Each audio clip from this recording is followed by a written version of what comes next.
আপনি শুনছেন মসজিদে দান করলে, আল্লাহর রাস্তায় দান করলে জান্নাতে একটা ঘর হয়, জান্নাতে হয় ঘর বাড়ি, ওই যে সুদ দিয়ে দিয়ে কয়। তা আপনি তো সারছেন, মাশাআল্লাহ, জান্নাতে তো আমার ঘর দুয়ার হইছেই, আর সমস্যা কি?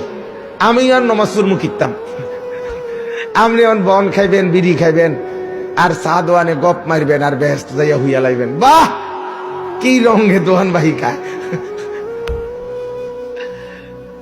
কাকুর রং দেখছেন নি আপনি? এবার ব্যস্ত যাইব। আজীব কারবার, আজীব কারবার। এজন্য বললাম, এটা মনে রাখা দরকার, বুঝা দরকার, বুঝা দরকার। একটি ইবাদত, প্রত্যেকটা আমলের, নামাজ বলেন, রোজা বলেন, হজ বলেন, যাকাত, জিকির, তেলাওয়াত, তাসবিহ, দান, সাদাকা, সব আমলের এত এত নেকি।